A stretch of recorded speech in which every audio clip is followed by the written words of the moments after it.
What is up, guys? And welcome to the first of hopefully many side quest commentaries, where we'll talk about a lot of broad range topics and just what's going on, the hot topics, a lot of side quest things, if you will, with some gameplay in the background you can hopefully enjoy.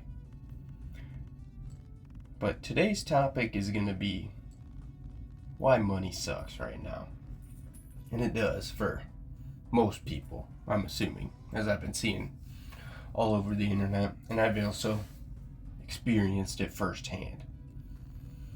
And some examples of this are like things that you need to buy. Like, I get my groceries once every 2 weeks, and that's insane in itself, just groceries. My girlfriend and I will go and get the stuff to make for the meals we like for about 2 weeks, and then maybe a little bit of snacks, but not too much, because they're expensive for what they are. That's the problem. Things are really expensive for what they are.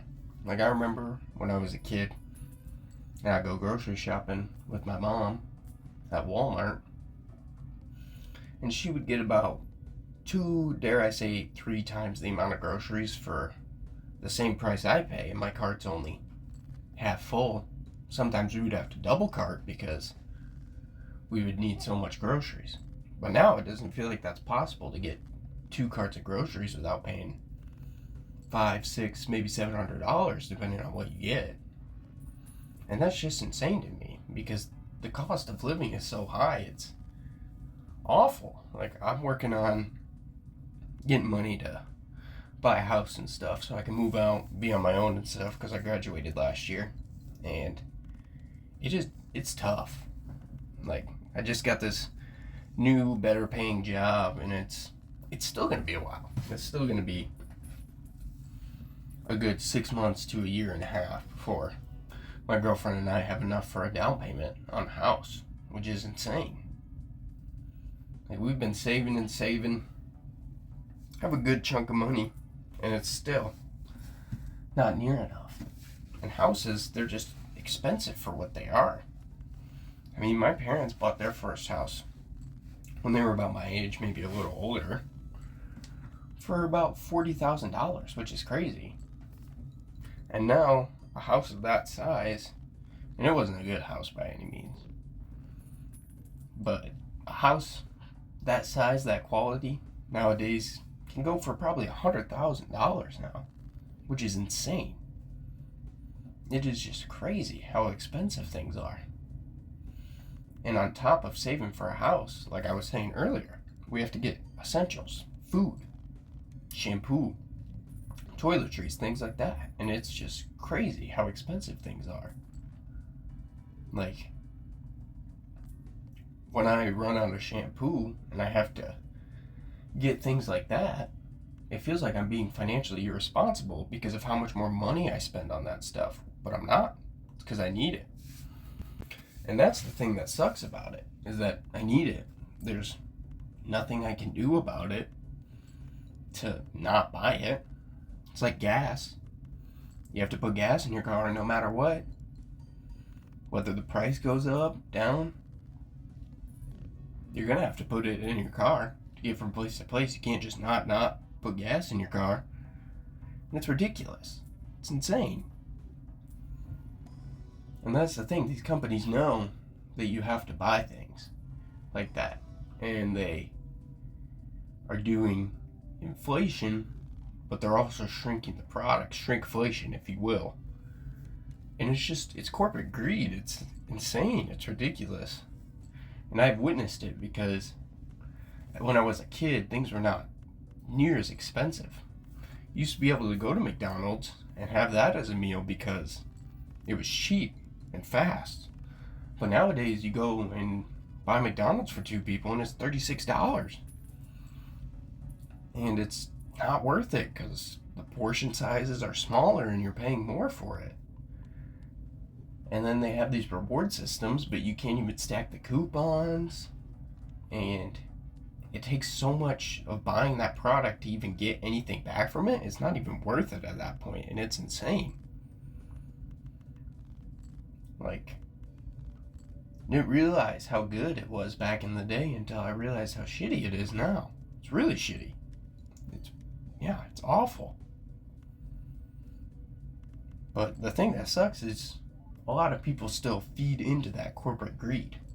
Because they'll go and they'll complain about the portion sizes and how the price is going up and it's insane. But then they'll go and buy McDonald's for their family. And it kind of irritates me a little bit because your dollar has power. You don't have to give your money to that company. But you still do anyway. And that shows them that, hey, even if we do this shitty stuff, people are still going to buy our product and we're still going to make money. And if collectively everybody stopped doing that, or mostly everybody, they would have to respond and give us what we want, but that's not going to happen. And they know it. So that's why they keep getting away with this bullshit. It's bullshit, if you will, but fast food prices are a topic for another day. There's a whole rabbit hole to that thing as well.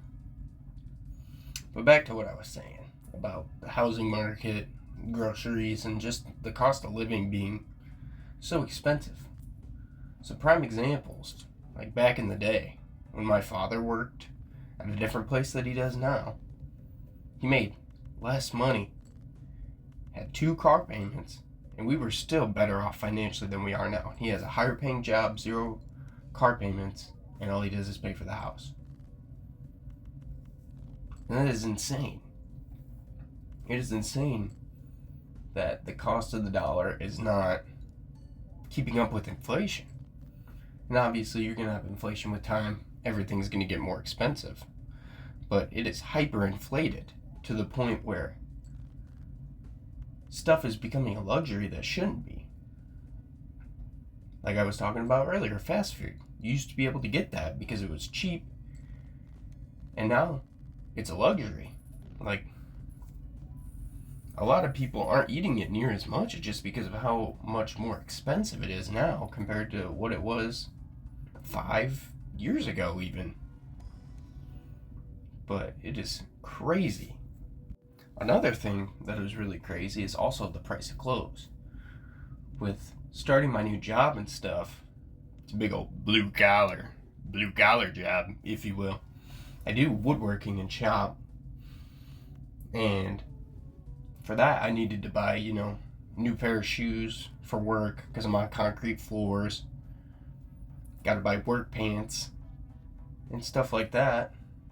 And you used to be able to get $10 jeans at Walmart and cheap cargo pants for things like that. Luckily I had some cargo pants, otherwise I would have had to spend an arm and a leg. But if I didn't want my feet to be killing me, which I didn't, so I bought a nice pair of shoes for about $180, which is insane.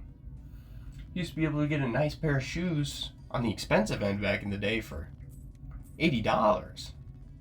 I'm saying back in the day as if I'm not still young, but I think you understand the memo here. Shit's expensive, and it's getting out of hand, is what I'm getting at. But yeah, it just boggled me that new school shoes I used to get, if they were on sale, $30.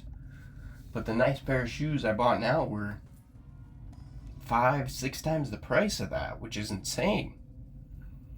Because I know the dollar value has not increased in correlation to inflation by 5 or 6 times the amount, because it seems like everybody's struggling more. Other things that are crazy is rent. Rent is insane. Rent, what it used to be for, is people saving up to buy a house and live somewhere for a cheaper cost. And now you're damn near paying a mortgage to live somewhere that's not even yours, but you can't get approved for a loan, so you're stuck renting. That's just money being thrown away, thrown down the drain. Useless. Fucking useless. Because rent used to be cheap and affordable, like I said. You used to be able to, go rent a place for a year or two and not spend near as much as a house payment would be, and that was the point. The point was rent was cheaper for people saving up to buy a house so that they could. It was a livable and affordable place to live. But now it doesn't even feel like that's the case, because it's not. You'll get tiny 2-bedroom, 1-bath, living room, kitchen apartments for upwards of $1,000, which is insane.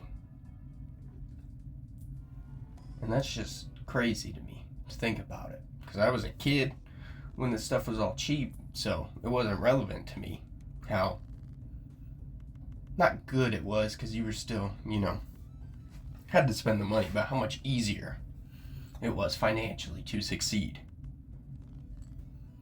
But now, if you get stuck at a job and you're stuck in a lease that you're renting, that's where all your money's going.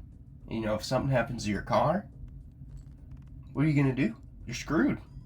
If you're living somewhere, you got to pay for where you live first, or you got to choose. You got to choose. Am I going to choose to put my money so I have a place to stay, or so I have a car to drive so I can keep going to work? And it puts a lot of people in tricky dilemmas when emergencies happen like that, because rent is so expensive that you can't save up a safety net for if an emergency happens like that. Like, I was lucky I was living at home when my transmission went out of my car. Because if I was renting somewhere paying $800 to $1,200 a month on rent, my transmission alone was $2,200. And there was no way I would have been able to afford that had I not been living at home, saving up money. And that's what a lot of people are turning to. And obviously it's not the greatest circumstances living at home, but it's better than throwing money away. But it just makes me personally, it makes me feel kind of stuck, because you're going to be here for a long time and you're doing everything you can, but it just takes forever to save up that money, and then by the time you save up that money and use it, you're stuck paying for it, and it's even harder to save money than it was before when you were living rent-free or however much rent your parents charge you to stay at home, which is crazy. And with everything being so expensive, it also makes it hard to have fun. Like, with that extra money, you can either choose to save it or spend it on fun things you want. You used to be able to do both. Prime example, video games. The corporate greed with video games is also insane. Charging $60, $70 for $6. But, charging that price for video game is insane when they're just pushing out bottom of the line, bare minimum slop that's not even worth your money anymore. Because they know people will pay it. Like, when's the last good Call of Duty that you've heard? Black Ops 2, nothing changed about it, and it just got put onto PS5 servers and PS4 servers. And it's been the most talk about Call of Duty I've ever heard, and probably since Modern Warfare 2, or Modern Warfare 2020, which was probably the last good COD, in my opinion. But it's just like, the fact that financial situations are so tough right now, it's even hard to find money to go do fun things. Well, I think that's enough bitching and complaining for me. I guess we'll see how this video does, considering it's my first one since I was 8, so I don't know if I'd count that. But, like I said, we'll see how this video does. Hopefully it does good. Hopefully people see it. Hopefully they like it. Want me to do some more. If not, I'll quit. Become a big chud. Live the blue collar work life. As they say, make a living like that. Because, everybody's goal is to find an easy way to make money. So, if I gotta be blue collar the rest of my life, I will. But, like I said, hopefully you guys enjoyed this video. Hopefully you guys see this video. And if I don't have to become a chud, I'll see y'all in the next one.